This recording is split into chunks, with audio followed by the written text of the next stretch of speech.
nation now. I'm Pradeep Nambiar. In this, we talk about the news affecting the nation, Maharashtra and Mumbai. As they say, in every system there is a conflict between abiding law and arbitrary power.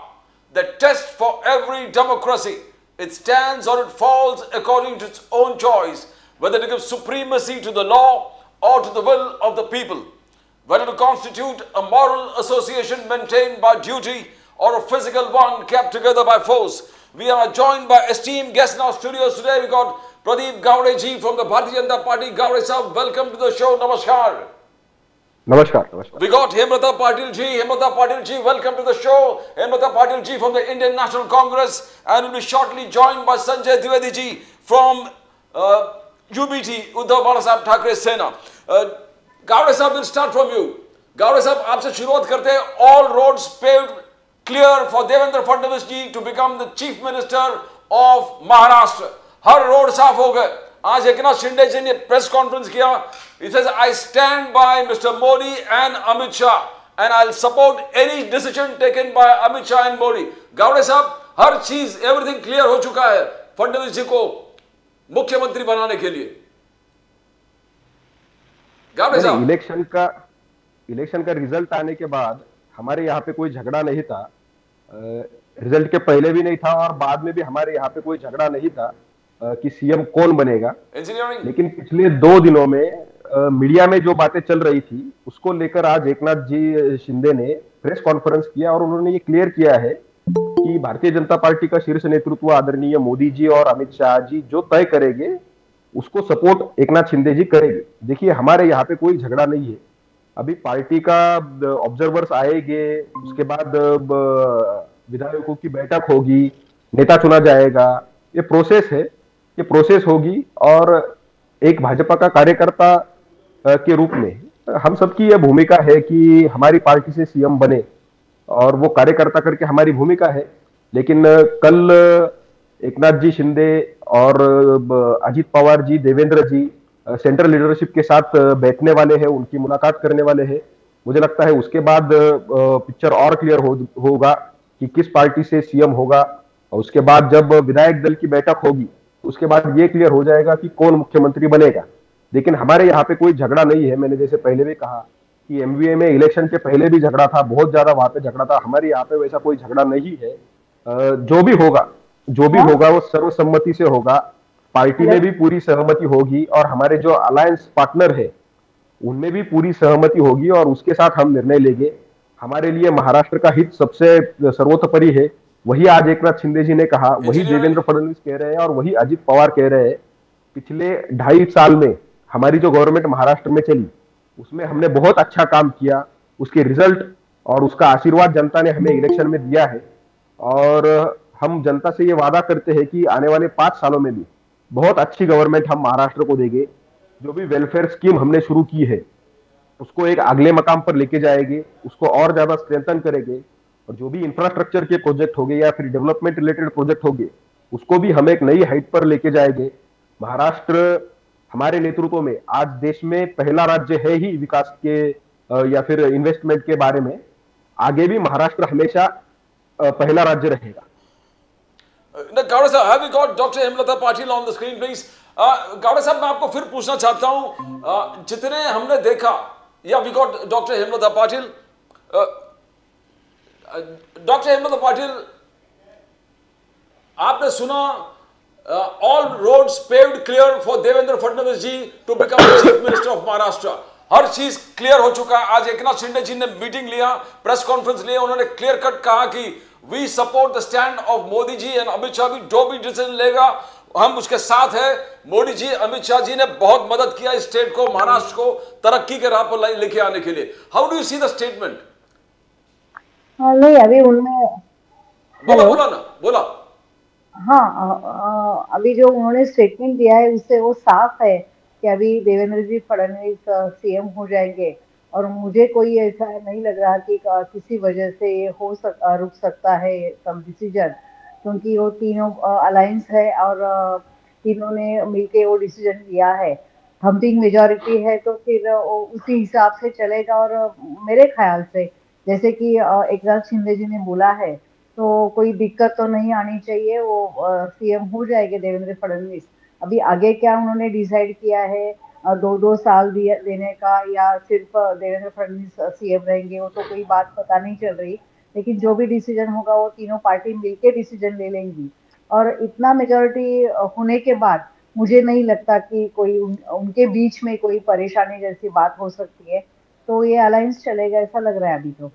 Doctor Hemlata Patil, एक चीज है कि आपने खड़गे साहब ने, Indian national Congress के leader जो खड़गे साहब ने कहा एंड टू ईवीएम्स, ईवीएम्स नहीं चाहिए, नो ईवीएम्स, ईवीएम नहीं चाहिए, हमको बैलेट बॉक्स में फिर जाना पड़ेगा। ये क्यों, व्हाई दिस एग्रेसिव स्टेटमेंट? खड़गे साहब एक बहुत सीनियर लीडर है, पूरे देश जानते हैं उनको, मानते हैं, बट ऐसे स्टेटमेंट करना कि ईवीएम नहीं चाहिए, हम फिर बैलेट बॉक्स में जाना चाहते हैं। नहीं, उसमें ऐसा है कि चुनाव आयोग ने पहले जो ये किया था कि इतना वोटिंग हुआ है, उसके बाद दूसरे दिन अलग ये फिगर्स मिल गई। जैसे कि चुनाव यहाँ से भी कोई कोई जो खबरें आ रही है उसमें जो टैली नहीं हो रही है, कि कहीं कहीं बिल्कुल वोटिंग भी नहीं है, कुछ मतों की टैली नहीं हो रही है। तो वो सब जो चीजें हैं वो देख के ऐसा लग रहा है कि कोई उसमें कोई छेड़छाड़ी हो सकती है, या कोई इसका जो चार्जिंग का सब्जेक्ट है। और लोगों के मन में भी, जैसे कि महाराष्ट्र में इतना लैंडस्लाइड विक्ट्री मिलने के बाद भी महाराष्ट्र के जनता के चेहरे पे कोई खास ऐसा समाधान या बहुत कुछ अच्छा हुआ ऐसा नहीं दिखाई दे रहा है। और दूसरा, ईवीएम के बारे में बहुत सारी बातें वहाँ के जो ऑफिसर थे उनके मुंह से भी सुनने को मिल रही है, बहुत सारे लोगों के बीच में भी सुनने को मिल रहे हैं। तो बहुत सारे लोगों को ईवीएम के बारे में आशंका है। तो वो क्लियर करने के लिए जहाँ जहाँ बैलेट का सवाल है, जो बैलेट पे वोटिंग जो हुआ है वहाँ सब महाविकास आघाड़ी आगे है, और जब ईवीएम पे बात आती है तो अलग ये हो सकता है। तो लोगों के मन में भी बहुत सारी आशंका है। वही खड़गे साहब ने बताया है कि ऐसा क्यों हो रहा है, लोगों के मन में क्यों परेशानी है। और चुनाव आयोग के जो कुछ ये आ रहा था उसमें भी बहुत सारे तफावत है, तो पता नहीं चल रहा कि एग्जैक्टली क्या हुआ है। तो इसीलिए हमें लग रहा है कि उसके साथ भी कोई छेड़छाड़ी हो गई है या क्या होगा, इसीलिए उन्होंने ये बयान किया है। प्रदीप गावड़े साहब, खड़गे साहब, द कांग्रेस एब्सोल्युटली क्लियर बोले ईवीएम बहुत बड़ा रोल किया है आपके जीत में, बीजेपी महायुति के जीत में ईवीएम का बहुत बड़ा रोल है। They saying entire results are shocking. जो राहुल गांधी जी ने कहा कि इट इज शॉकिंग, अनबिलीवेबल और टोटली सरप्राइजिंग रिजल्ट जो आया है। तो कांग्रेस के टॉप लीडर्स के इस प्रकार से बोलना आप कैसे देखते हैं कि एंड विथ ईवीएम, ईवीएम नहीं चाहिए हमको? गावड़े साहब, नहीं, अभी इतने बुरी तरह से हारे हैं तो उसका कोई एक्सप्लेनेशन इनके पास नहीं है। और अगर किसी इलेक्शन में हार होती है तो शालीनता के साथ उसको एक्सेप्ट करना, जनता के मैंडेट को, और अपने आप में कुछ सुधार हो सकते हैं क्या, ये देखना, ये कांग्रेस पार्टी का कल्चर नहीं है। तो इसकी वजह से वो ऐसे आरोप करेगी। हमको पहले से ही पता था, हम पहले से ही कह रहे थे जब हम जीतेंगे तो ये बोलेंगे कि ईवीएम खराब है। लेकिन इसी ईवीएम के ऊपर जब लोकसभा में इनको महाराष्ट्र में बहुत अच्छी सीटें मिली, अब हम ये एक्सपेक्ट नहीं करते थे कि उनको इतनी सीटें मिलेगी, लेकिन फिर भी जनता का जो मैंडेट था उसको हमने स्वीकार किया। झारखंड में भी कल रिजल्ट आए तो झारखंड में हमारी सरकार नहीं बनी। हम मानते थे कि वहां पे हमारी सरकार बनेगी, हमने वहां पे भी संघर्ष किया था, लेकिन नहीं बनी। वहां की जनता ने जो कुछ मैंडेट दिया उसको हमने स्वीकार किया है। देखिए, ये बोलते रहेंगे, ये मतलब इनकी आदत है। और मुझे ऐसा लगता है कि अभी इतनी बड़ी हार होने के बाद उनको इंट्रोस्पेक्शन करना चाहिए कि कहां पे उन्होंने गलतियां की है। ये ज्यादा मेच्योर होगा, न कि वो ईवीएम के ऊपर पूरा ठीकरा फोड़े। दूसरी बात, कल ही सुप्रीम कोर्ट में ईवीएम को लेकर ही एक पिटीशन दाखिल हुआ था, आंध्र प्रदेश का पिटीशन था, और जो जजमेंट सुप्रीम कोर्ट ने उसमें दिया है वो इन्होंने पढ़ना चाहिए। सुप्रीम कोर्ट ने भी ये बात कही, जिस बेंच ने ये डिसीजन दिया उसमें सीजेआई खुद एक जज थे। तो सुप्रीम कोर्ट ने भी कहा कि जब आप लोग जीतते हैं तो ईवीएम ठीक होता है, लेकिन जब आप हारते हैं तो ईवीएम गलत हो जाता है। तो सुप्रीम कोर्ट ने कहा कि ये खेल आप बंद कीजिए, और सुप्रीम कोर्ट ने वो पिटीशन जो थी बैलेट पेपर पर वोटिंग का उसको डिसमिस कर दिया है। तो ये हर अथॉरिटी ने ये डिसीजन, ये बैलेट पेपर पर इलेक्शन करना चाहिए, इसको डिसमिस किया है। जहां तक कुछ आक्षेप कांग्रेस के प्रवक्ता बता रही थी, देखिए ये क्या है, वो हर रोज कुछ आक्षेप लेते हैं। अभी कल तक जो आक्षेप लिए थे जो जो भी कुछ बातें मीडिया में आई थी कि कुछ जगह पे टैली नहीं हो रहा है, ये नहीं हो रहा है, वो हर चीज का एक्सप्लेनेशन, हर चीज का क्लैरिफिकेशन मुझे लगता है कल तक का इलेक्शन कमीशन ने दिया है। आज भी अगर उन्होंने कुछ नए आक्षेप लिए होंगे तो उसका क्लैरिफिकेशन इलेक्शन कमीशन दे देगा। लेकिन ये गलत बात है, ये जनता का जो मैंडेट है उसका अपमान है कि जब आप हारोगे तो आप कहेंगे ईवीएम खराब है, तो ये गलत बात है। ना गावड़े साहब, क्या आपको लग रहा है कि जो राहुल गांधी जी का पंचसूत्री है, पंचसूत्री को रिजेक्ट कर दिया? राहुल गांधी जी का जो कहना कि लोकतंत्र खतरे में है, संविधान खतरे में, उसको लोगों ने मानने से इनकार कर दिया। आगे जाके राहुल गांधी जी ने कहा कि जातीय जनगणना एब्सोल्युटली एसेंशियल है, उसको हम एनफोर्स करेंगे। लोगों ने उनको रिजेक्ट कर दिया। 50% कैप को हम बढ़ा देंगे। तो वाई गाड़ी साहब, क्यों ये सब हुआ? आपको क्या लग रहा है? राहुल गांधी जी के जो वचन है पंचसूत्री वगैरह क्यों रिजेक्ट कर दिया लोगों ने? नहीं, देखिए, राहुल गांधी जी के बारे में और ओवरऑल कांग्रेस के बारे में देश में और खास करके महाराष्ट्र में एक अविश्वसनीयता का भाव है। आप कुछ भी बातें करेंगे, इसके ऊपर महाराष्ट्र की जनता भरोसा नहीं रखेगी। महाराष्ट्र की जनता बहुत होशियार है, वो देखेगी कि कांग्रेस ने कर्नाटक में क्या वादे किए थे, वो वहां पे उन्होंने फुलफिल किए हैं क्या। कांग्रेस ने हिमाचल में क्या वादे किए थे, वो वहां पे उन्होंने फुलफिल किए हैं क्या। या फिर महाराष्ट्र में भी जो बातें वो कर रहे हैं वो कितने वायबल है, वो पॉसिबल है क्या करना, या फिर सिर्फ ये एक इलेक्शन गिमिक है, ये महाराष्ट्र के लोग देखेंगे और उसके बाद इलेक्शन करेंगे, इलेक्शन में वोट करेंगे। और यही महाराष्ट्र की जनता ने किया। अभी हम लाड़की बहन योजना में 1,500 रुपए दे रहे थे, जो हमने दे दिए। कांग्रेस के ही एक सेक्शन उसको अपोज कर रहा था, कुछ लोग कोर्ट में चले गए, और फिर आप दूसरी ओर कह रहे हैं कि हम ज्यादा पैसे दे देंगे। तो जनता जो ये सब कॉन्ट्राडिक्शंस है वो देखती है, और फिर जनता को ये पता चलता है कि अगर आप कुछ कह रहे हैं ये करेंगे, तो वह सिर्फ आप इलेक्शन के लिए कह रहे हैं, और आप जब सत्ता में आते हैं, वो हिमाचल में होगा, कर्नाटक में होगा, तो आप कोई भी वादे पूरे नहीं करते। तो ये जनता ने देखा है।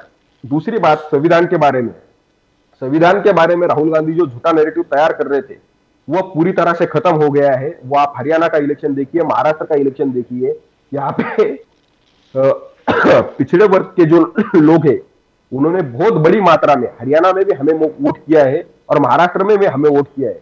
महाराष्ट्र में आप देखिए, प्रकाश अंबेडकर ने खुद ने कहा, मतलब उनके वर्ड अलग है लेकिन मैं सॉफ्ट वर्ड में बताता हूं आपको, उन्होंने खुद ने कहा कि राहुल गांधी संविधान बदलने, बीजेपी संविधान बदलेगी, ये बोलकर यहाँ पर पिछड़ों को मूर्ख बनाने का काम कर रहे हैं। ये प्रकाश अंबेडकर ने कहा। अब इसके बाद भी आप क्या कह सकते हैं? तो जो कुछ एक झूठा नैरेटिव राहुल गांधी ने तैयार करने का प्रयास किया था, तो लोकसभा में कुछ हद तक चला, लेकिन विधानसभा में, जैसे हमने कहा लोकसभा का इलेक्शन का रिजल्ट आने के बाद, कि नैरेटिव के लड़ाई में हम पीछे थे। हमने विधानसभा लोकसभा के इलेक्शन के बाद नैरेटिव के स्तर के ऊपर भी और जमीनी स्तर के ऊपर भी बहुत अच्छा काम किया। हमारी सरकार ने जो निर्णय लिए थे यहाँ पे महाराष्ट्र में, वो हमारा हर कार्यकर्ता जनता तक लेकर गया, और दूसरी ओर जनता तक उसके बेनिफिट पहुंचे थे। देखिए, लाड़की बहन योजना के अंदर 1 करोड़ से ज्यादा महिलाओं को बेनिफिट मिला है। हमने किसानों का जो बिजली का बिल था वो पूरा जीरो किया है। हमने जो बीमा था उसको 1 रुपए में हमने किसानों को फसल बीमा दिया है। तो ये सब जो लोकप्रिय निर्णय थे, और दूसरी ओर शहरों में भी जो इंफ्रास्ट्रक्चर का काम हमने किया था, उसकी वजह से हमको ये जनता ने आशीर्वाद दिया है।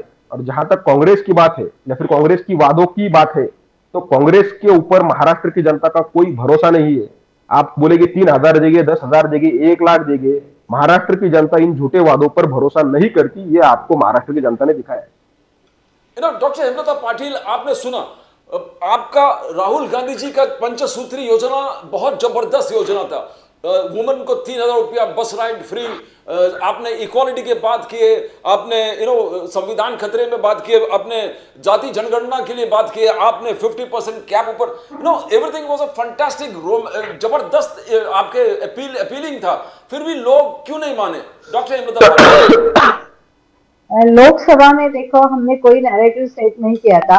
इनके हेगड़े जी से लेके अनेक एमपी ने, 4-5 एमपी ने ऐसा बात किया था कि अगर 400 पार अगर हमको हो जाएंगे तो हम संविधान बदल देंगे। तो उन्होंने बात किया था, हमने नहीं बात किया था।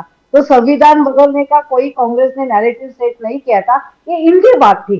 जब 400 पार नहीं हो गए तो वो थोड़ा सा जमीन स्तर पे आ गए। और महाराष्ट्र में भी लाड़की बहन उनको कब याद आई? जब लोकसभा में मार खाई तो तो लाड़की बहन आ गई। तो ये अभी विकास के बाद या लोगों को कुछ राहत देने की बात, ये सब लोकसभा के इलेक्शन के बाद उनको सूझा है। जैसे कि महाराष्ट्र की आपने परिस्थिति देखी, तो महाराष्ट्र में विकास के मुद्दे पे कोई इलेक्शन हुआ ही नहीं है। जैसे मोदी जी ने कहा था कि हम 100 से ज्यादा स्मार्ट सिटीज लाएंगे, तो स्मार्ट सिटीज का पूरे महाराष्ट्र में क्या हालत है आपको देखने में मिला। तो ये विकास के मुद्दे पे इलेक्शन हुआ ही नहीं, बटेंगे तो कटेंगे, ये नैरेटिव उन्होंने सेट किया। और धर्म और जाति में जो झगड़े लगाए, जो ये हुआ कि सिर्फ एक धर्म के लोगों को ही यहाँ रहने का अधिकार है, या हिंदू खतरे में है, या कटेंगे बटेंगे, यही इन्होंने नारा लगाया और पूरा उनका कैंपेनिंग उसी ऊपर था। हाँ, लड़की बहन का उनको फायदा हो गया, नहीं ऐसा नहीं, लेकिन ये लड़की बहन उनको इलेक्शन के टाइम में याद आ गई। अभी वो आगे कैसे लड़की बहन को कितना रूप देते हैं वो हम देखेंगे। जहाँ से किसानों की बात है, तो यहाँ सोयाबीन था, कपास था, प्याज था, उसके बारे में बहुत ज्यादा डिस्ट्रेस था किसानों के फैमिली से, उसके बारे में इन्होंने नहीं किया। किसान आत्महत्या का विषय है, उसके बारे में उन्होंने कुछ नहीं ये किया। लड़की बहन के लिए पैसा तो दे दिया, लेकिन उसको उसका बलात्कार का जो महाराष्ट्र में 40,000 से ज्यादा केसेस दर्ज हुए, उसके बारे में उन्होंने कुछ नहीं किया। तो ये विकास और सुरक्षा ये मुद्दे पे ये चुनाव हुआ ही नहीं, ये मेरा कहना है। ये बटेंगे तो कटेंगे, इसी मुद्दे पे इलेक्शन आगे गया और उसका उनको फायदा हो गया। आज भी डॉक्टर हेमलता पाटिल जी, आज भी राहुल गांधी जी ने कहा कि जाति जनगणना कास्ट सेंसस हमारा मिशन है, हम इसको पाकर ही रहेंगे, we are going to get it done. तो डॉक्टर हेमलता पाटिल, आज भी वो मुद्दा राहुल जी ने छोड़ा नहीं है। राहुल जी बोलते हैं हमारा मिशन है जाति जनगणना। Is that going to have an, किस प्रकार से स्टेटमेंट को देखते हो राहुल गांधी जी का? बोले ये हमारा मिशन है, ये मिशन है हमारा जाति जनगणना। नहीं, देखो, अगर सबको यहाँ हिस्सेदारी भागीदारी नहीं मिलेगी, देखो जाति गणना में हमको अगर पता ही नहीं चलेगा कि कितने पिछड़े जाति के हैं, किनको फायदा नहीं मिला है, तो फिर हम उनको कैसे फायदा दे सकते हैं? तो जाति गणना बहुत जरूरी है, तब तक पता ही नहीं चलेगा। 2011 के बाद कोई हमको कौन से जाति को कितना फायदा देना चाहिए, ये जब तक पता नहीं चलेगा तब तक उनको कैसे फायदा दे सकते हैं? तो जाति गणना जरूरी है। राहुल जी ने जो बोला वो देश की जरूरत है, और उसके ऊपर हम लोग भी ये है फर्म है कि ऐसा होना चाहिए, जाति गणना होनी चाहिए। Doctor Hemlata, just come to, और एक चीज है कि बीजेपी का जो नया नारा है कि आपका एक ही मकसद है कि 20% मुसलमान वोट को एकत्रित रखो आप और 80% हिंदू वोट को बांटो, इसलिए आप जाति जनगणना में ज्यादा जोर दे रहे हो, जाति जनगणना एनफोर्स करो, 80% हिंदूज को बांटना चाहते हो। यह बीजेपी का नया इस प्रकार से स्लोगन, क्या लोग इसमें विश्वास करने लगे? इसमें कोई लॉजिक है क्या? ये जो बोल रहे हैं इसमें कोई लॉजिक है क्या? इसमें हिंदू को अलग करने का, मुस्लिमों को फायदा देने का कहाँ सवाल आता है? और कोई भी चीज को अगर हिंदू मुस्लिम पे ही लेके गए तो मेरे ख्याल से देश के लिए भी अच्छा नहीं है। जैसे देश के स्वातंत्र में हिंदुओं का योगदान है, वैसे मुस्लिम लोगों का भी है। तो अननेसेसरली हिंदू और मुस्लिम ये झगड़ा लगा के इस देश में कोई हासिल नहीं होने वाला, कुछ भी नहीं हासिल होने वाला। आपको काम करना है तो विकास के मुद्दे पे काम करो, सब लोगों को राहत दिलाने के मुद्दे पे काम करो, ना कि कोई बंटवारा करके जाति धर्म में झगड़ा लगा के इस देश में कुछ भी नहीं होने वाला। गावड़े साहब, एज डॉक्टर हेमलता पाटिल जिस प्रकार से कह रहे कि यू एम्फसिस पोलराइजेशन, आपने पोलराइजेशन पर ज्यादा जोर दिया। फडणवीस साहब ने मोदी साहब के फर्स्ट मीटिंग से पहले शुरू ट्वीट के माध्यम से एक है तो सेफ है, फिर योगी जी आए बटेंगे तो कटेंगे, तो आपने पोलराइज करने का बहुत एक प्लान्ड तरीके से आपने मूव किया। और लास्ट में यह हो गया कि सज्जाद नोमानी आपके लिए गिफ्ट बनकर आए। सज्जाद नोमानी जब आए और 17 डिमांड रखा तो आपने उसको इतना हाइप कर दिया कि पूरे इलेक्शन वन साइडेड हो गया। गावड़े साहब, नहीं, बिल्कुल। देखिए, कांग्रेस क्या है, कांग्रेस चाहती है कि हिंदू जाति जाति में बटे और उसके जाति के आधार पर मतदान करे और मुसलमान एक ब्लॉक में कांग्रेस को वोट करे। तो ये कांग्रेस की स्ट्रेटेजी है। लेकिन महाराष्ट्र की जनता ने उनको बहुत अच्छा सबक सिखाया है कि महाराष्ट्र की जनता ने रिजल्ट से ये दिखाया है कि हम ना बटेंगे ना कटेंगे, हम एक रहेंगे और सेफ रहेंगे। ये महाराष्ट्र की जनता ने दिखाया है।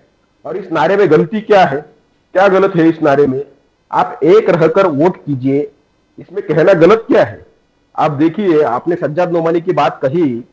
सज्जाद नोमानी ने कहा कि कांग्रेस के लोग, शरद पवार गुट के लोग और ये उद्धव ठाकरे गुट के लोग, ये सब हमारे जिहाद के सिपाही है।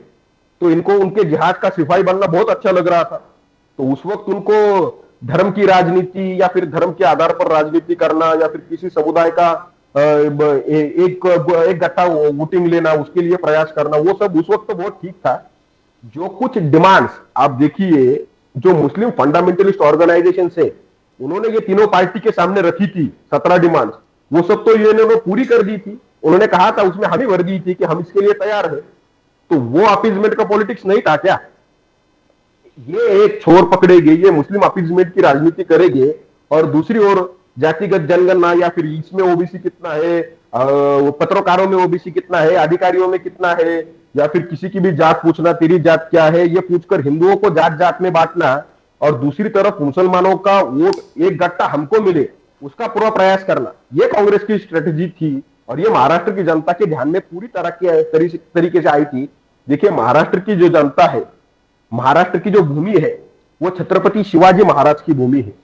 यहां पर आप हिंदुओं को बांट नहीं सकते। यहां पर आप मुसलमानों का अपीजमेंट करेंगे और आपको ऐसा लगेगा कि आपका हिंदू चुप बैठेगा, ये नहीं होगा। यहां पर ये छत्रपति शिवाजी महाराज की भूमि है और यहां पर छत्रपति शिवाजी महाराज का विचार चलेगा। आप जानते होंगे किस तरीके से छत्रपति संभाजीनगर जो नामांतर हुआ औरंगाबाद का, उसका किस तरीके से विरोध इन लोगों ने किया। धाराशिव का, उस्मानाबाद का जो हमने धाराशिव किया, उसका किस तरीके से इन्होंने विरोध किया। तो ये जो औरंगजेब फैन क्लब है, उसका विचार महाराष्ट्र में नहीं चलेगा। महाराष्ट्र की जनता औरंगजेब फैन क्लब के साथ कभी नहीं जाएगी। ये महाराष्ट्र की जनता ने कल दिखाया है। और मैं फिर से डंके की चोट पे कहता हूं कि हमारा नारा था, हमारा और नारा भविष्य में भी रहेगा, एक है तो सेफ है, बटोगे तो कटोगे। ये हमारा नारा था, है और रहेगा। डॉक्टर हेमलता पाटिल जी, आपने सुना गावड़े साहब ने क्लियर कट कहा कि ये हमारा नारा है और हमेशा नारा रहेगा। Do you think in the hindsight कि आपने सज्जाद नोमानी और जो स्टैंड लिए, चाहे वो आर्टिकल 370 हो या मुस्लिम रिजर्वेशंस हो, वकाफ बोर्ड रिफॉर्म्स, तो क्या ये बहुत बड़ा आपको यू हैव टू पे a big price by losing Maharashtra? किस प्रकार से आप देखते हो, क्या ये इसमें रिव्यू होगा? जिस प्रकार से तुष्टीकरण का आरोप आप लगा रहे हैं। मैं पहले से ही बोलने की कोशिश कर रही हूँ। हम लोग संविधान मानने वाले हैं। संविधान में जिसको जो हक दिया है वो हक अबाधित रखने के लिए हम लोग काम कर रहे हैं, ना कि किसी के इसमें बंटवारा करने के लिए हम लोग काम कर रहे हैं। तो हमारा मकसद साफ है, हमारा मकसद एकदम साफ है। तो उसी ढंग से हम काम कर रहे हैं। जैसे कि मैंने अभी बात की कि ये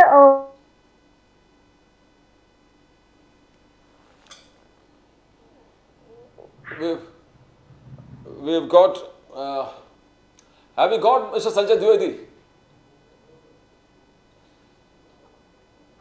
Okay, I'll talk to Gowde Sahab. I think we got a difficulty in the line with Dr. Hemalta Patil. आज भी खड़गे साहब ने क्लियर कट एक दो चीज कही। दो सिमिलैरिटी है, राहुल गांधी जी जिस प्रकार से पहले कहा कि लोकतंत्र खतरे में है, judiciary is being intimidated, opposition targeted, minorities are living under fear and right wing activism बढ़ गया। ये राहुल गांधी जी करीबन एक साल से देश के बाहर भी इसी प्रकार से नारा लगाते रहे हमेशा।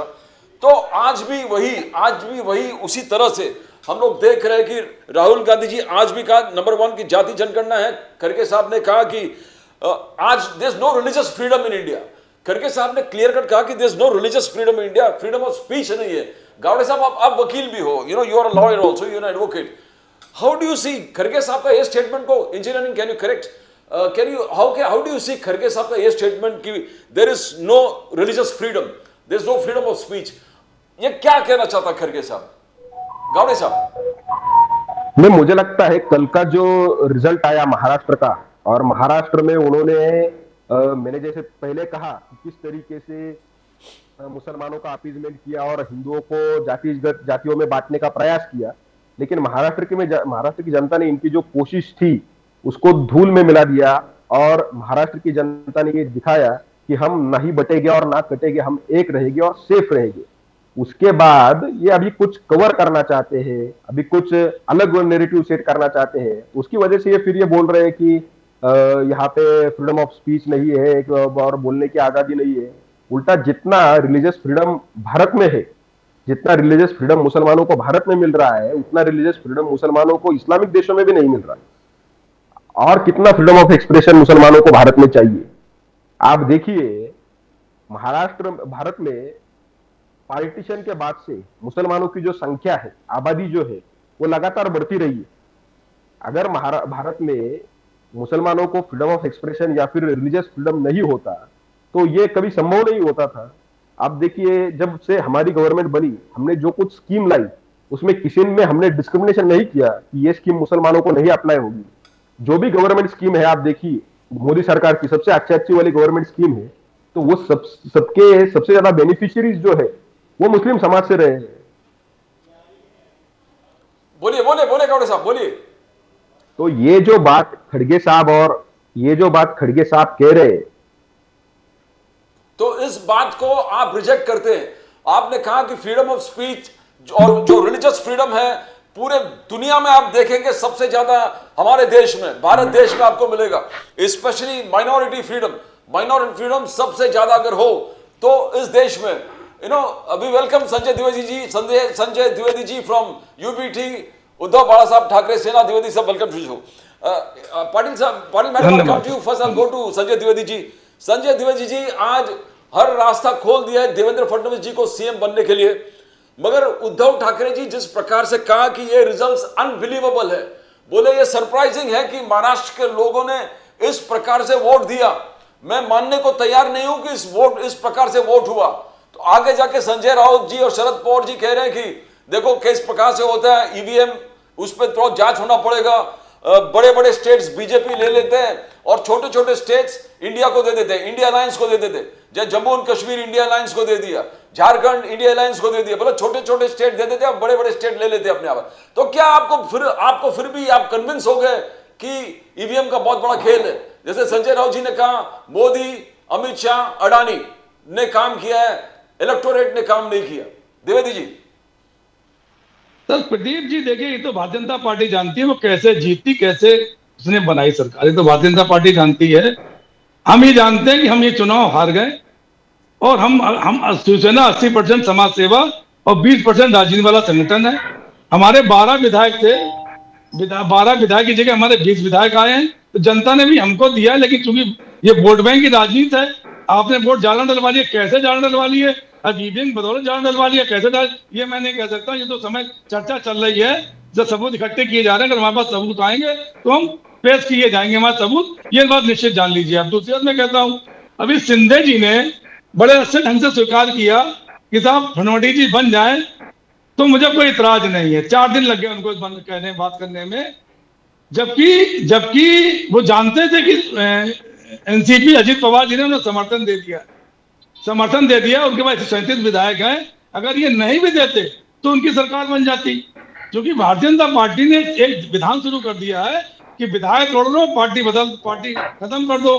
तो शिंदे जी इससे भी घबरा रहे थे कि ऐसा ना हो कहीं पार्टी हमारी टूट जाए, पता चला हम किनारे हो जाएं बीजेपी से। तो उन्होंने स्वीकार करना अच्छी समझा। भाई तुरंत क्यों नहीं स्वीकार कर लिया? मैं एक उदाहरण देता हूं आपको कि शिंदे जी को हमारी पार्टी में भी महाविकास अघाड़ी में मुख्यमंत्री पद दिया जा रहा था, लेकिन चूंकि इन्होंने जल्दबाजी कर दी। अब इन्होंने अभी देखिए कहा है, आप इनका स्पीच सुनी होगी, शिंदे जी की स्पीच आपने सुनी है? उन्होंने कहा जो सपना हिंदू सम्राट बाला साहब ठाकरे ने देखा था कि शिवसेना को मुख्यमंत्री बनाने का, वो पूरा हुआ मेरे बनने से। यही बात तो अमित साहब से उद्धव ठाकरे ने कही थी कि उन्होंने चौथा सपना जो देखा, जिसकी वजह से उन्होंने दाढ़ी बनाई थी, वो सपना ये था कि शिवसेना का मुख्यमंत्री शिंदे को मुख्यमंत्री बनाया। तो भारतीय जनता पार्टी का कथनी करनी में ये अंतर है। आज वो काम करके उनके माध्यम से एनसीपी तोड़ के पार्टी और शिवसेना तोड़ के देवेंद्र फडणवीस जी मुख्यमंत्री बन गए। जो भारतीय जनता पार्टी का 5 साल पहले वो था, कोई बात नहीं, अच्छी बात है भाई, आपको जनता ने दिया, हमें लोकसभा चुनाव जनता ने दिया था, हम उसमें प्रसन्न थे। आज आपको विधानसभा चलाने के लिए दिया है, जनता ने कहा कि महंगाई बेरोजगारी और सब दूर करिए, हमारा जो सोयाबीन का जो वो है वो 7,000 रुपये लाइए, MSP ठीक करिए और OBC को आरक्षण दीजिए। उन्होंने अगर आपको अधिकार दिया है तो उसमें हम तो कुछ नहीं कर सकते। हम तो हमको आपको जो आप अगर पूरा नहीं करेंगे, लाडली बहना योजना में पैसा नहीं देंगे या इस तरह जो कार्य करेंगे, उसके लिए शिवसेना और महाविकास आघाड़ी आपके विरोध में खड़ी होगी, आपसे वो काम कराएगी, जनता को लाभ दिलाएगी। हमारा सबसे बड़ा उद्देश्य ये है। अब मैं एक टेप सुना दूं आपको, अगर आप उसकी आवाज सुनने नहीं, बदला मैं उसको भेज दूंगा उस पे।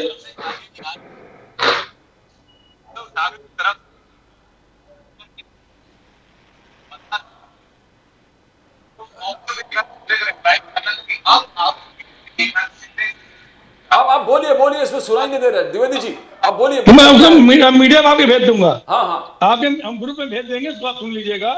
जो बात मैं कह रहा हूँ कि उस समय बनाना चाह रहे थे, शिंदे जी को मुख्यमंत्री बनना चाह रहे थे और मुख्यमंत्री बनने के लिए भारतीय जनता पार्टी में आए, 2.5 साल के मुख्यमंत्री बन गए।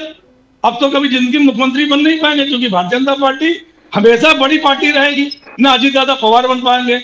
मैं एक दूसरी बात और कहना चाहता हूँ, जब महाराष्ट्र में विजय हुई तो माननीय नरेंद्र मोदी जी जो है, उन्होंने एक भाषण दिया, एक राष्ट्रीय कार्यालय पे उन्होंने अपना वक्तव्य दिया, जिसमें उन्होंने एक बात कही, साहब कांग्रेस पार्टी परजीवी है, परजीवी पार्टी है, बिना किसी दूसरा का सहारा लेके ये सरकार नहीं बना सकती है, ना सरकार चल सकती है।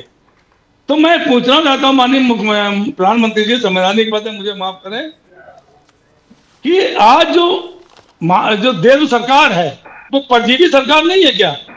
यह महाराष्ट्र में जो सरकार बनने जा रही है परजीवी सरकार नहीं है, यह बिहार में सरकार है, परजीवी सरकार नहीं है। और 30 साल पहले श्रद्धेय अटल बिहारी वाजपेयी बाला साहब ठाकरे के पास आए थे कि साहब गठबंधन करने के लिए, तो सबसे पहले अगर परजीवी व्यक्ति हुए तो श्रद्धेय अटल बिहारी वाजपेयी हुए, जिन्होंने ये रखा। उसका 2004 में सोनिया गांधी जी ने जो केंद्र सरकार बनाई वो पार्टियों को लेके बनाई, 2000 में बनाई। आज भी इनकी पार्टी जो है, चाहे केंद्र में हो चाहे कई राज्यों में हो, वो परजीवी से, इनका मध्य प्रदेश में मंत्री हार जाता है, कोई बात नहीं, मंत्री कैसे हार गया मध्य प्रदेश में? मंत्री 6 राज्यों में 0 रहा। मैं एक बात कहता हूं आपसे, वायनाड चुनाव, छत्तीसगढ़ चुनाव, किसी प्रत्याशी ने शिकायत की कि मेरी जो निकली, हमारी EVM निकली, वो 99% उसमें बैटरी थी? कि किसी राज्य में बता दीजिए मुझे आप। इतने राज्यों में चुनाव हुआ, वायनाड से लेके उत्तर प्रदेश में चुनाव हुआ, अगर किसी ने शिकायत की हो। लेकिन यहाँ पे चूंकि 99% बैटरी निकली, जिसका जवाब वो सेकंड से देना नहीं चाहता चुनाव में, तो आदमी क्या करे? आज कुछ जनता ऐसी महाराष्ट्र में जो कह रही मैंने वोट कांग्रेस को दिया और उसमें एक वोट नहीं निकला। किस पे विश्वास किया जाए, किस पे ना किया जाए? जनता विश्वास करे, और जनता तो भगवान है, जनता वोट देती है। जब भगवान खुद कह रहा है कि मैंने आपको वोट दिया और वोट वहां पे गया ही नहीं, तो किस पे विश्वास करें बता दीजिए मैं आप। तो जो देश में समस्याएं हैं वो दिक्कतें ये हैं। आज महंगाई बेरोजगारी चरम सीमा पे, अगर आपकी सरकार बनती है 3.5 दिन 4 दिन क्यों लटके रही भाई सरकार? मुख्यमंत्री क्यों नहीं डिसाइड हुआ? जबकि आप में तो ओपनली सरकार थी ना, आपको तो क्लियर मैंडेट मिला था। लेकिन शिंदे जी को इन्होंने चुनाव के मुंह से लड़ा, शिंदे जी के नाम से इन्होंने चुनाव लड़ा। और जो देवेंद्र फडणवीस जी की मैंने खुद सुना, ऐसा नहीं मैंने ना सुना, देवेंद्र फडणवीस जी ने कहा कि शिंदे जी के उसमें मुख्यमंत्री चुनाव लड़ा जा रहा है, उनके नेतृत्व में चुनाव लड़ा जा रहा है। आज आप कह रहे साहब ये नहीं बन सकते, हमारी पार्टी बनेगी, तो शिंदे साहब सोचे, शिंदे साहब की पार्टी सोचे, अजीत दादा पवार सोचे, उसमें हम लोग कुछ नहीं कर सकते। हम लोग तो विपक्ष में रह के अपना कार्य करेंगे। गावड़े साहब से जाने से पहले, आई नो गावड़े साहब वांट्स टू आंसर, मैं I just want to go to doctor Hemlata Patil ji, because Gawade साहब ने जो कहा कि संविधान खतरे में, तो हाउ आज डॉक्टर हेमलता जी, खड़गे साहब ने आज भी कहा कि there is no religious freedom इस देश में, there is no religious freedom नहीं है, फ्रीडम ऑफ स्पीच नहीं है, और हर दिन 90% लोगों के साथ आज भी अन्याय हो रहा है। डॉक्टर हेमलता पाटिल जी, ये बहुत सीरियस चार्ज है। खड़गे साहब जैसे इतना टॉप लीडर इस प्रकार से चार्ज लगाना, no freedom of speech, no religious freedom, आप इसको कैसे देखते हो डॉक्टर हेमलता पाटिल? हमने अपने आंखों से देखा है कि जैसे कोई प्रेस ने, पत्रकार ने कोई बात कही तो उनके ऊपर क्या कार्रवाई होती है। जैसे सोशल मीडिया पे किसने कुछ डाला तो क्या कार्रवाई होती है। तो ये है कि भारतीय जनता पक्ष बिल्कुल किसी को भी उनके खिलाफ बोलने की अनुमति ही नहीं दे रहा। तो जो खरगे साहब ने बोला वो सही है। ये देश में ये चल रहा है कि उनके खिलाफ अगर किसी ने कुछ बात की तो वो मारपीट पे उतर आएंगे, आपको अंदर डालेंगे, आपके ऊपर कोई कार्रवाई करेंगे। तो ये देश में हो रहा है। फ्रीडम ऑफ स्पीच बिल्कुल नहीं है और किसी भी जाति धर्म के लोग यहाँ एक साथ रहने के लिए ये देश अभी इतना, क्योंकि ये आपने देखा हुआ कि बहुत सारे लोग, बहुत सारे इंडस्ट्रियलिस्ट ये देश छोड़ के जा रहे हैं। तो यहाँ इनको क्यों सेफ नहीं लग रहा? अगर ये देश अच्छी तरह से चल रहा है, इसकी इकोनॉमी अच्छी है, तो लोगों को यहाँ क्यों सेफ नहीं रहा है लग रहा है? ये हर सिटी में हो रहा है, हर गांव में हो रहा है। और फ्रीडम ऑफ स्पीच के बारे में जो खरगे साहब ने बोला वो बहुत सारे लोगों ने अनुभव किया है। तो ये सही बात है। ये लोग संविधान के ऊपर बिल्कुल प्यार ही नहीं करते। अंबेडकर जी से उनको पहले से ही कोई नफरत है या पता नहीं क्या है, लेकिन संविधान ये लोग मानते नहीं। सिर्फ अभी लोकसभा में सीट कम आने के बाद उनको वो संविधान के बारे में उनको प्यार उत्पन्न हुआ है और अभी संविधान के ऊपर वो बात करने लगे। उससे पहले उनकी भाषा हर वक्त, उनके एमपी से लेके सबकी भाषा यही थी कि हम संविधान में बदलाव लाएंगे, हम संविधान बदलना चाहते। ये उनकी भाषा थी। वो तो उसी ढंग से वो लोग काम कर रहे थे। और खरगे जी ने जो बोला है ये देश की सही सही जो अभी परिस्थिति सामने आ रही वो सही सही वही ये देश में हो रहा है। गौड़ा साहब, you heard Sanjay Dwivedi ji UBT जिस प्रकार से कहा कि शेंडे साहब ने क्या हासिल किया, हम तो वही दे रहे थे यहाँ पर। तो इसको क्या आगे पूछ रहा हूँ, सॉरी गावड़े साहब से पूछ रहा हूँ। गावड़े साहब, हमारे यहाँ पे नहीं कोई प्रॉब्लम नहीं होने वाला, हमारे यहाँ पे कोई झगड़ा नहीं है। आप देख रहे होंगे कि इलेक्शन के पहले ये पूरे एमयूए में किस तरीके से सीट शेयरिंग से लेकर हर चीज के लिए झगड़ा चल रहा था और उसका खामियाजा आप देखिए इलेक्शन में उनको भुगतना पड़ा। ऑन द कॉन्ट्ररी हमने सीट शेयरिंग भी बहुत अच्छा किया और उसकी वजह से जनता ने हमारे ऊपर भरोसा किया कि इनके यहाँ पे सत्ता के लिए कोई झगड़ा नहीं है। सब न्यूज झूठी थी। आज एकनाथ शिंदे ने सामने आकर ये कहा है कि जो भी निर्णय भारतीय जनता पार्टी का शीर्ष नेतृत्व लेगा उसको हमारा समर्थन रहेगा। तो हमारे यहाँ पे सत्ता के लिए पहले भी कोई झगड़ा नहीं था और अब भी कोई झगड़ा नहीं है। सत्ता के लिए झगड़ा उनके यहाँ पर था। सत्ता जो चाहिए थी वो उद्धव ठाकरे को चाहिए थी। उसकी वजह से उन्होंने जो पिछला हमारा मैंडेट था 2019 का, उसको मैंडेट का अपमान करने का काम किया और जो बाला साहब ठाकरे की विचारधारा थी उसको दाव पर रखने का, उसको बेचने का काम उन्होंने किया और कांग्रेस के साथ चले गए। तो ये सबसे बड़ा धोखा था। सत्ता के लिए जो कुछ भी कर सकते हैं, सत्ता के लिए पूरी तरह से किसी भी स्तर पर जा सकते हैं, ये उद्धव ठाकरे ने 5 साल पहले हमें दिखाया था। ऐसा कोई सत्ता का झगड़ा हमारे यहाँ पे नहीं है। और जो बातें उन्होंने कही कि हमारी पार्टी तोड़ी, उसकी पार्टी तोड़ी, ये तोड़ा, वो तोड़ा, ये जनता ने अभी पूरा क्लियर कर दिया है कि शिवसेना किसकी है। जनता ने मैंडेट देकर लोकसभा में भी और विधानसभा में भी ये दिखा दिया है कि जो शिवसेना है, बाला साहब ठाकरे की जो शिवसेना है, वो एकनाथ शिंदे उसको रिप्रेजेंट करते हैं। ये कल का जो निर्णय था जनता का, उससे कल क्लियर हुआ है। दूसरी बात, एनसीपी किसकी है, ये भी, इसके ऊपर भी मुहर लगाने का काम जनता ने कल किया है। और ये 2.5 साल से ये कह रहे हैं कि भारतीय जनता पार्टी कर रही है, भारतीय जनता पार्टी कर रही है, भारतीय जनता पार्टी इसकी गुनहगार है। तो भारतीय जनता पार्टी को 134 सीट्स देकर जनता ने यह बता दिया है कि भारतीय जनता पार्टी ने क्या किया है महाराष्ट्र के लिए। भारतीय जनता पार्टी ने हमेशा सिद्धांतों की भूमिका ली है। जब हमारा पिछले बार हमको बैकस्टेप किया था, उस वक्त हम विपक्ष में बैठे, तो जनता ने हमारा स्टैंड है पहले 2.5 साल में भी देखा है। उसके 2.5 साल के बाद जब हमको सत्ता मिली तो उसमें भी हमने क्या किया है ये जनता ने देखा है और उसके ऊपर जनता ने कल अपना मैंडेट दिया है, वो अपने आप में क्लियर है। अभी ऐसा मैंडेट आने के बाद आप उसको स्वीकार करेंगे, उसको इंट्रोस्पेक्शन करेंगे और आगे चलेगी, ये बात छोड़िए। इनका वही रोना शुरू है। मैंने मतलब वो द्विवेदी साहब अभी बाद में ज्वाइन किया, मैंने विस्तार से बताया है कि ईवीएम के बारे में सुप्रीम कोर्ट ने कल ही क्या कहा। मेरा बोलना छोड़िए, सुप्रीम कोर्ट ने कल ये कहा कि इस तरीके से जब आपको कहीं पे सत्ता मिलेगी तब ईवीएम ठीक है, लेकिन अगर कहीं पे सत्ता नहीं मिलेगी तो ईवीएम खराब है। ये none other than CJ of India, chief justice of India ने कल कहा है एक पिटीशन में। तो ये सब जो बातें हैं ये टीवी मीडिया पर बोलने के लिए ठीक है।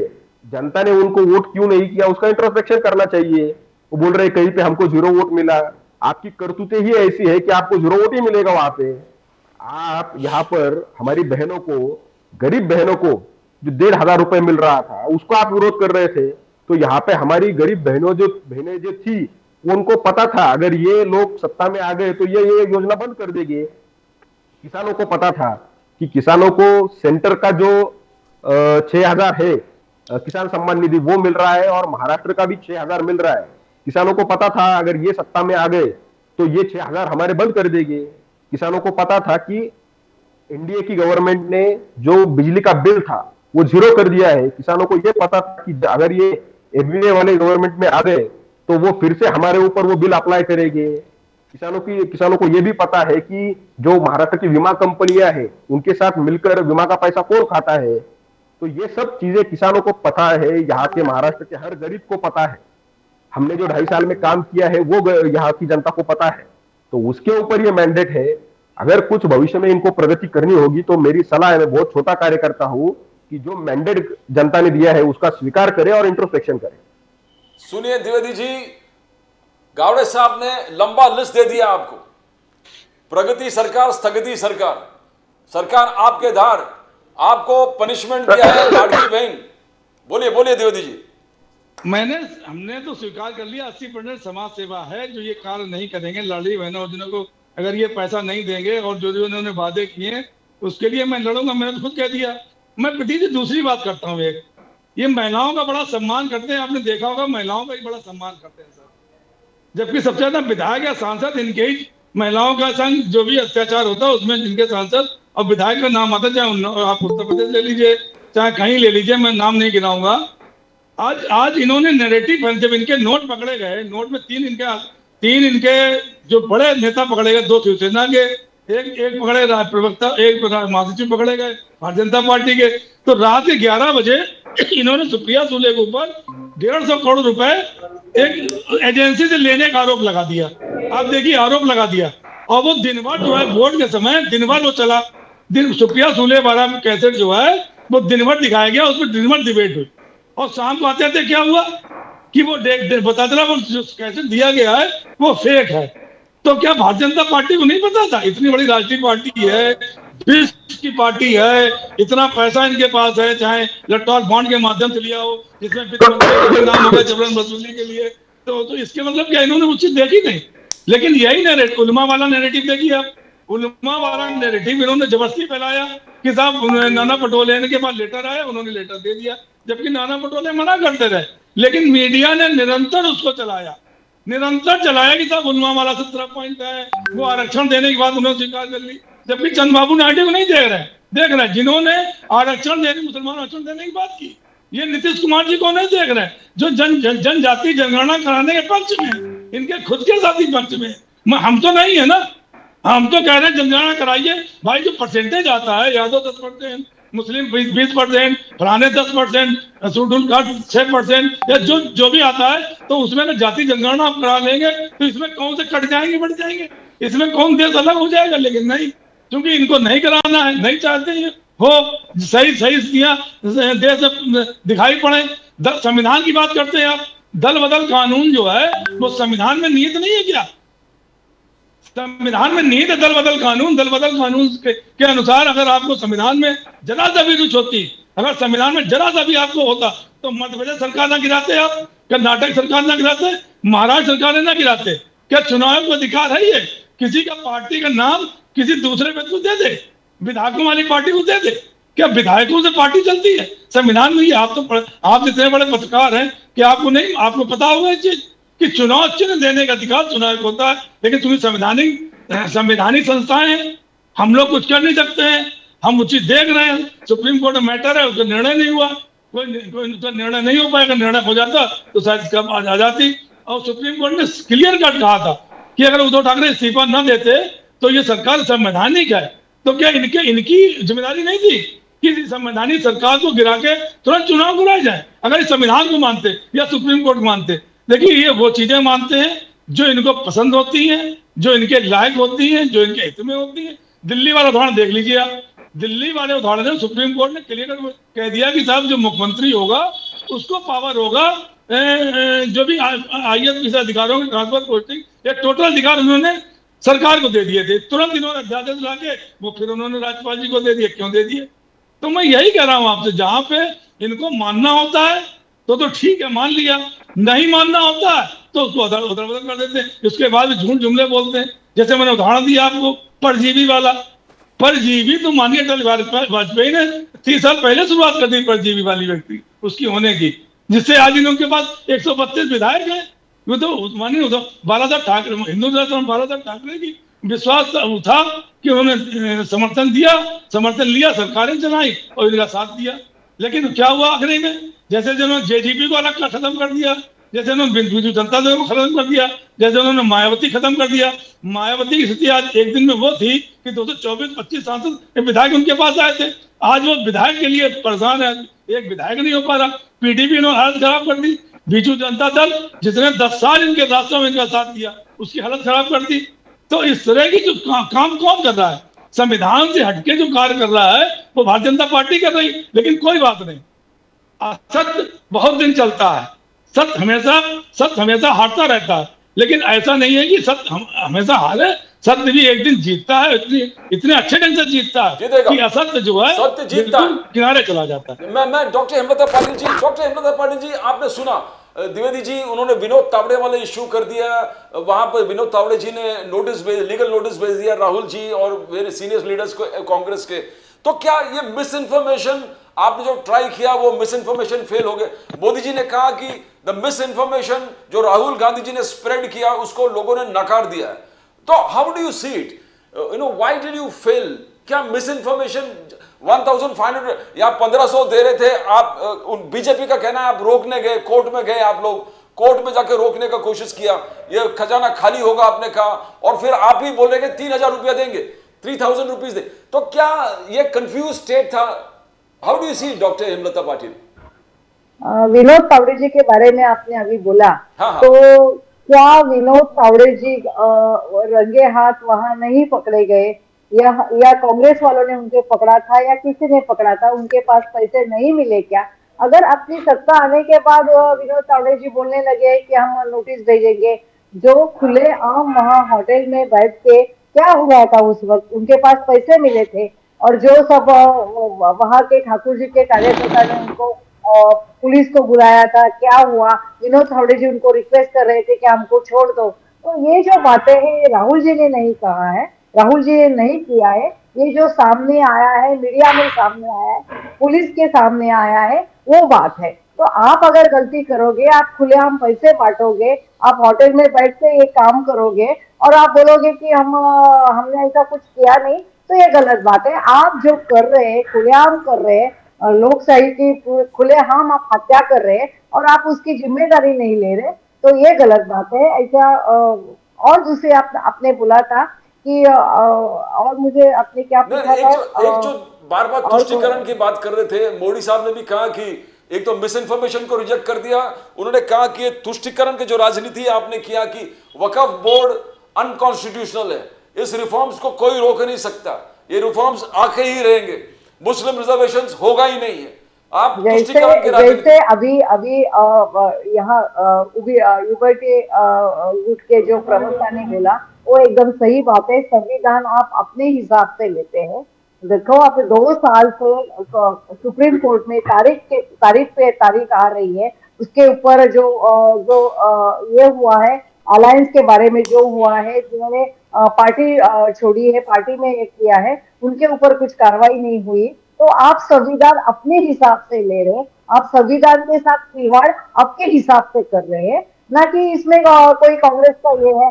तो हर टाइम सिर्फ कांग्रेस के बारे में बोल के आप ये नहीं कर सकते। आपने जो राजनीति खेली है, महाराष्ट्र में जो राजनीति के लिए, दिल्ली में जो खेली है, बिहार में जो खेली है, आप हमेशा लोगों के साथ जो कर रहे हैं वो आप ठीक तरीके से, भारतीय जनता पक्ष हमेशा ये इस टाइप की लड़ाई कर रहा है जिसमें लोगों में बंटवारा हो जाए, जिसमें जो पार्टीज है, छोटी पार्टीज है, वो छोटी पार्टीज खत्म हो जाए। इस टाइप की राजनीति भाजपा अभी तक कर रहा है और वही भाजपा ही इसके लिए जिम्मेदार है। शिवसेना के साथ भी जो हुआ, तो वो भारतीय जनता पक्ष ने उस साइड से उनके साथ जो किया उसकी वजह से सब कुछ हुआ है। अभी देखो जो शिंदे साहब के साथ हुआ है, उन्होंने यहाँ महाराष्ट्र में सरकार लाने में उनका ये था, तो अभी उनको उप मुख्यमंत्री होना पड़ेगा। तो भारतीय जनता पक्ष का पहले से ही ये इस टाइप का ही काम करने की उनका ये है। तो अभी ऐसे ही होगा कि शिंदे साहब है, अजित पवार साहब है, और ये जो बोल रहे हैं अजित पवार साहब के बारे में भी उन्होंने चक्की पीसिंग ये उन्होंने बोला था, हमने नहीं बोला था। 70,000 करोड़ का घोटाला ये उन्होंने बोला था, हमने नहीं बोला था। तो हमेशा किसी को डर दिखा के ईडी का कार्रवाई करके, पुलिस का कार्रवाई करके, सीबीआई का कार्रवाई करके अपने साथ लेना है। जो अपने साथ नहीं आ रहा है उसके ऊपर कुछ केसेस दर्ज करना, इस टाइप से उन्होंने अपनी पार्टी बढ़ाई है, इस टाइप से उन्होंने बाकी के लोगों के साथ में लिया है, और ये महाराष्ट्र की जनता देख रही है। You know, गावड़े साहब, you heard doctor Hemlata Patil, आप पे आरोप है कि misuse of technology, EVM, misuse of money power, Vinod Tawde ji का एपिसोड। मैं थोड़ा आपसे माफी चाहती हूँ, मुझे एक चैनल पे जाना है, तो मैं आपसे ओके हेमलता जी। गावड़े साहब, तो क्या misuse of technology, EVM, misuse of money power जो विनोद तावड़े जी ने किया, मसल पावर का मिसयूज, आप इंजीनियरिंग, आप कैसे इसको जस्टिफाई कर सकते हो? ये लोग देख रहे हैं, पूरे दुनिया ने देखा है। गावड़े साहब, नहीं, ईवीएम के बारे में तो मैंने अभी 2 बार कहा कि इलेक्शन कमीशन ने भी उसका हर चीज का जो आक्षेप इन लोगों ने लिए थे, वो हर चीज का विवरण, हर चीज का एक्सप्लेनेशन इलेक्शन कमीशन ने दिया है। और मैंने भी आपके सामने ईवीएम के बारे में कुछ तथ्य रखे। जहां तक ये कुछ तावड़े साहब का वगैरह बात कर रहे हैं, तो ये सब इनकी अफवाह है कि वहां पे इतना पैसा था, 5 कोटी थे, इतने थे, उतने थे। वहां पे ऐसा कोई पैसा नहीं था। इलेक्शन कमीशन के लोगों ने वो पूरे स्पेस का सीजर किया और वहां पे तलाशी ली, वहां पे इस तरीके का कोई पैसा नहीं था। दूसरी बात, अभी कांग्रेस ये यूबीटी के प्रवक्ता ने बोलते हुए कहा कि जो पकड़ा गया पैसा था वो इनका था, वो किनका था। किसने कहा वो किनका था? क्या प्रमाण है उसके बारे में, किसका पैसा था? और दूसरी ओर आप ये कहेंगे कि जो बिटकॉइन के बारे में उसके थ्रू जो पैसा सुप्रिया सुले डिमांड कर रही थी वो फेक है। तो अगर आपके ऊपर कुछ एलिगेशन लगेंगे तो आप उसको बोलेंगे फेक है, और विदाउट एनी प्रूफ आप ये कहेंगे कि जो पकड़ा गया पैसा था वो बीजेपी वालों का था या फिर शिवसेना वालों का था, एकनाथ शिंदे का था। तो ये दोहरा मापदंड है। देखिए, महाराष्ट्र की जनता जानती है कि किसके पास यहाँ पे मसल पावर है, ये महाराष्ट्र की जनता जानती है। और आप देखिए, जो इस तरीके का मैंडेट मिला है, 225 से ज्यादा सीटें हमारे अलायंस को मिली है, तो उसके बाद आकर ये बातें करना, तो मुझे लगता है ये फ्रस्ट्रेशन है, इनका फ्रस्ट्रेशन दिखा रहे हैं। दूसरी बात, अभी वक्फ के बारे में उन्होंने कहा या फिर संविधान के बारे में कुछ कहा। वक्फ जो है वो कानून ही अनकॉन्स्टिट्यूशनल है। अगर उसको खत्म करना है तो वो फिर संविधान के विरोध में कैसे हो गया? और ये शिवसेना वाले कह रहे हैं, ये बाला साहब ठाकरे के खुद को मतलब पार्टी के लोग बता रहे हैं, ये इनकी भूमिका है। तो देखिए, जनता के सामने अभी पूरा दूध का दूध और पानी का पानी हो गया है इन सब चीजों के बारे में, और जनता ने अपना मैंडेट दिया है। अभी ये क्या बोलते हैं, मुझे नहीं लगता इसके कुछ मायने हैं। संजय द्विवेदी जी, आपने सुना बाला साहब ठाकरे जी का विचार लेके जाने वाले वो जीत गए, असली सेना वो है। आप विचार को त्याग कर दिए, बाला साहब के विचार को भूल गए, वक्फ बोर्ड को सपोर्ट करें 337, तो कैसे? बोलिए द्विवेदी जी। बाला साहब ठाकरे को हम भूल गए, ये आप कैसे कह सकते हैं? शिंदे जी, मैंने अभी वीडियो आपको भेज दिया है, उसको देख लीजिएगा। शिंदे को मुख्यमंत्री बनाया जा रहा था, नहीं बन पाए वो। अब उनको मुख्यमंत्री बनने की इच्छा थी, क्योंकि शरद पवार ने बनने नहीं दिया। आपने ईडी सीबीआई लगाई, वो टूट गया, चले आए। आज शिंदे जी का क्या हुआ? आज शिंदे का क्या हुआ? उनके उसमें आप चुनाव लड़े, आज देवेंद्र फडणवीस जी आप बीजेपी के पास बनाना चाह रहे हैं, तो उनकी क्या स्थिति रही? जो मुख्यमंत्री बनने के लिए आपके पास आए थे, या अजीत दादा पवार की स्थिति क्या रही? अगर वो शिवसेना में होते तो आज ही कल उनको मौका मिलता, परमानेंट मौका मिलता। लेकिन उनके ऊपर जाइए, मुझसे मुझे मतलब नहीं। आपने कहा कि सब जो सुप्रिया सुले आरोप लगाता वो मैंने खारिज किया, वो मैंने खारिज नहीं करवाया। वो आपकी जो मीडिया है, जो मीडिया के जो चैनल्स हैं, उन्होंने जब उसका लिया कि उसमें दिखाई पड़ा कि साहब ये तो फेक वीडियो है, ये फेक ऑडियो है, तब उन्होंने कहना शुरू किया, चैनलों ने कहना शुरू किया। ये हमने कहना नहीं, महाविकास वाले कहना नहीं शुरू किया था। दूसरी बात आइए, अब जो आरोप लगा था वो BUA थी वहां पे, एक अगाड़ी है, उसने आरोप लगाया था, उसके आदमी आए थे, वहां की महिलाएं बैठी हुई थी, वहां पे आपके पैकेटों में पैसे बंद थे, 2,500, 5,000, 50,000 पैकेटों में पैसे निकले गए। जो 9-10 लाख 19 लाख रुपए निकला है, वो 9 लाख तो यहाँ निकला, और 10 लाख आपके जो विधायक लड़ रहा था उसके उसके कमरे से निकला, उनके कमरे तलाशी ली गई, वहां से निकला।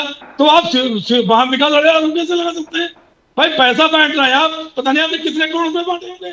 हम तो जो बात कह रहे हैं कि ये पैसे से खरीदा गया है, मैं नहीं कहना चाहता हूँ, लेकिन आप मजबूर कर रहे हैं पैसे से। भाई जब हमने 3 आदमी पकड़ लिए, एक के हाथ में 2 करोड़ रुपए, एक होटल में निकले, सामने पकड़े गए, वो शिवसेना के नेता थे, वो नाम नहीं लूंगा, एक ही गाड़ी में पैसे निकले, वो सामने पकड़े, उनकी गाड़ी में पैसे निकल रहे। तो गाड़ी में पैसे क्या हम रखे है या महाविकास गाड़ी को कार्यकर्ता रखे है?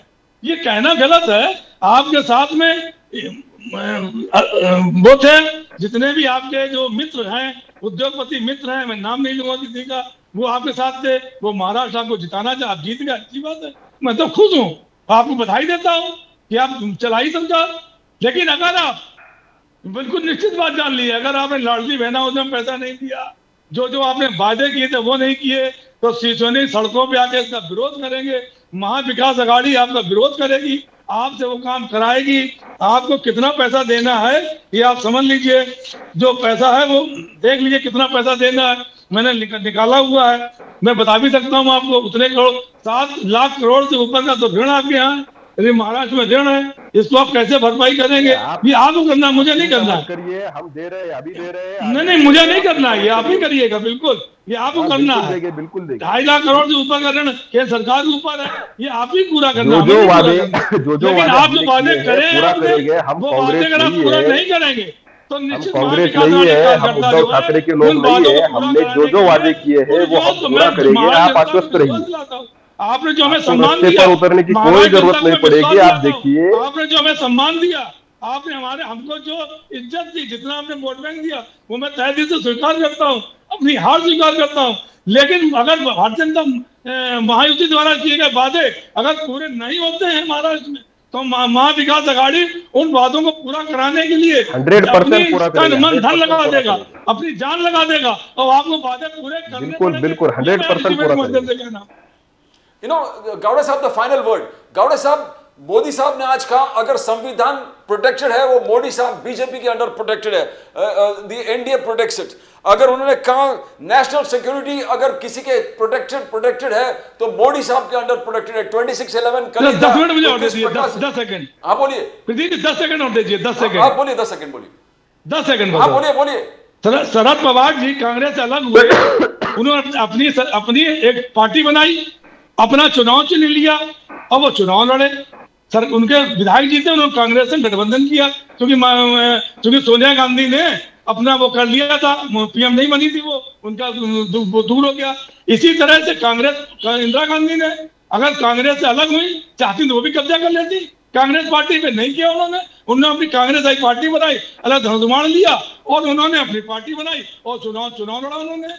इसके बाद ममता बनर्जी पश्चिम बंगाल, वो कांग्रेस अलग हुई, उन्होंने अपनी पार्टी बनाई, अपना सिंबल लिया और चुनाव लड़ा उन्होंने। अब आइए अपना दल जो उत्तर प्रदेश में दोनों पार्टी पर अलग अलग चुनाव चिन्ह है।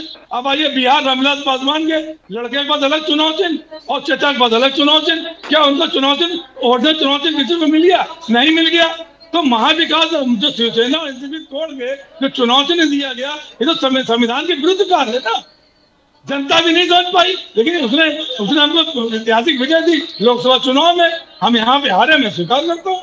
लेकिन ये संविधान के विरुद्ध कार्य है कि नहीं? ये दल बदल कानून के विरुद्ध कार्य है नहीं? ये अपनी आत्मा पूछिएगा, रात में सोइएगा तब पहुंचिएगा कि मैं क्या जो कह रहा हूँ वो सही है गलत है। बस फाइनल वर्ड गौड़े साहब, आपने सुना, द्विवेदी साहब का सुन लिया। नहीं, बिल्कुल इनका मानना है, ये मतलब उस विचारधारा के लोग हैं कि कोई भी पार्टी एक परिवार की होती है और ये उस विचारधारा के गुलाम है। ये जो परिवारवादी विचारधारा है उसके ये गुलाम है। ये मानते हैं कि कांग्रेस गांधी परिवार की है, शिवसेना ठाकरे परिवार की है, एनसीपी पवार की है। तो ये उनकी विचारधारा है, लेकिन ये संविधान के अनुरूप नहीं है। ये दल बदल कानून का या फिर एंटी डिफेक्शन का बोल रहे थे। आप जजमेंट देखिए, जो संविधान को अपेक्षित है कि इंटरनल पार्टी डेमोक्रेसी भी अपेक्षित है संविधान को, ऐसा नहीं है कि उद्धव ठाकरे एक जो बोलेगा वही सबने करना चाहिए। उद्धव ठाकरे की पार्टी है तो उद्धव ठाकरे ने भी लोगों का सुनना चाहिए। जो नहीं तो हुआ, मोदी जी क्यों तय कर रहे हैं फिर? जो मोदी नहीं जी क्यों हुआ तय कर रहे उसकी हैं? वजह से वो महाराज का- पार्टी टूटी। महाराज यही का बात सीएम क्यों सिर्फ, तय कर अरे रहे हैं? आप जब बोल रहे थे मोदी तो को मैंने तय एक नहीं शब्द करना नहीं चाहिए बोला। था। सुनिए द्विवेदी जी, सुनिए ना। क्यों तय कर रहे हैं बताइए द्विवेदी मुझे। जी, नहीं, द्विवेदी सुनिए, द्विवेदी जी, सुनिए। नेताजी क्यों तय कर रहे हैं? सुनिए सुनिए सुनिए यहाँ तय करने पवार की दीजिए। पार्टी के साथ भी यही हुआ। आप अगर जिन लोगों के आधार पर अपनी पार्टी चल रही है उनका नहीं सुनेंगे, आप बोलेंगे शरद पवार बोलेंगे मैं शरद पवार हूँ, उद्धव ठाकरे की बोले मैं बाला साहब ठाकरे का बेटा हूँ, राहुल गांधी बोलेंगे नहीं मैं गांधी परिवार का हूँ, हमारा ही ये बाप की पार्टी है और हमारे हिसाब से चलेगा, तो ऐसा नहीं होगा। और ये संविधान के खिलाफ ये जो रवैया है, ये डायनेस्टिक पॉलिटिक्स है। ये पहली बात। बिहार दूसरी में बात पहले जो चाचा मोदी को जी ने मंत्री बनाया, अब बेटे को बना दिया। क्यों बना दिया भाई? दूसरी बात परिवारवाद जो का मोदी विरोध जी होना। ने तो दूसरी बात जो मोदी जी बेटे ने क्यों कहा बना दिया कि मंत्री? संविधान सुरक्षित भारतीय जनता नहीं, पार्टी बेटे के को मंत्री नेतृत्व क्यों में बना है, दिया? उसको इतिहास प्रमाण है जी, कि ये कांग्रेस और कांग्रेस के अलाइज वो लोग हैं जिन्होंने इमरजेंसी में संविधान को खत्म करने का प्रयास किया। दूसरी बात मोदी जी ने कहा कि अगर भारतीय जनता पार्टी के नेतृत्व में देश सुरक्षित है। आप जानते होंगे कि किस तरीके से जब कांग्रेस का गवर्नमेंट था तो आए दिन आतंकवादी हमले हुआ करते थे। अभी आप जानते होंगे किस तरीके से देश सुरक्षित है। तो जो कुछ मोदी जी ने कहा वो पूरी तरीके से सही है और जनता ये जानती है। और मैं कांग्रेस के और उनके अलायंस के लोगों को अभी ये निवेदन करूंगा कि हमने जो कुछ वादे किए हैं आप उसकी चिंता मत कीजिए। हमारा कमिटमेंट लोगों के साथ है, हम पूरे वादे एकदम 100% पूरे करेंगे। बावनकुळे जी ने बोला है 10 सेकंड प्रदीप जी, हाँ बोलिए बोलिए बोलिए 10 सेकंड। हाँ बोलिए। रामविलास पासवान की पार्टी में पहले आपने चाचा को मंत्री बनाया, परिवारवाद नहीं है। अब की आपने लड़के को मंत्री बना दिया, परिवारवाद नहीं है। बस मुंह से बोलते हैं परिवारवाद, मुंह से अच्छा लगता है परिवारवाद। अनुप्रिया पटेल की पार्टी है, परिवारवाद नहीं है क्या? उनके पति को आपने एमएलसी बना दिया, नारायण राणे दोनों बेटे विधायक बन गए, परिवारवाद नहीं क्या? बहुत उदाहरण दे सकता हूं मैं आपको। तो ये परिवारवाद नहीं है, ये क्या है? अगर उद्धव ठाकरे जीत रहे हैं तो आज अपनी मेहनत से जीत रहे हैं। तेजस्वी यादव जीत रहे हैं, अपनी मेहनत से जीत रहे हैं। अगर अखिलेश यादव जीत रहे हैं, अपनी मेहनत से जीत रहे हैं। जनता और जिता रही, आप नहीं जिता रहे। आप कहने से थोड़ी ना होता है। Thank you Dwivedi ji, thank you so much, thank you Pradeep Kavade sahab, thank you for being on the show. It was a very enlightening show, everybody enjoyed every minute of it. Thank you so much. Dhanyavad Dwivedi ji. And as we always end with the preamble to the constitution that says, we the people hereby resolve to constitute India into a sovereign, socialist, secular, democratic republic and to secure to all its citizens justice, equality, liberty and fraternity. Justice that is social, economic and political, equality before the law and equal protection of rights. When we talk about liberty, we talk about freedom of speech, expression, faith, worship and belief, the right to life, liberty and pursuit of happiness. When we talk about fraternity, we talk about eternal brotherhood, believing in the political and territorial integrity of the nation. Whichever party comes to power, it's the fundamental duty of the parties to see that they work together to protect and safeguard the pillars of the Constitution. Because if the pillars of the Constitution survive, the Republic survives and the people of the Republic survive. That's Nation Now. Please subscribe to Nation Now. You hear the bell. Please click on the icon. You subscribe to the fastest growing channel. As we say, it's a fundamental duty of all political parties to safeguard and protect the pillars of the Constitution. That's all from Pradeep Nambiar of Nation Now. We'll come again with more news from Maharashtra, Mumbai and the nation. Till then, it's bye for now.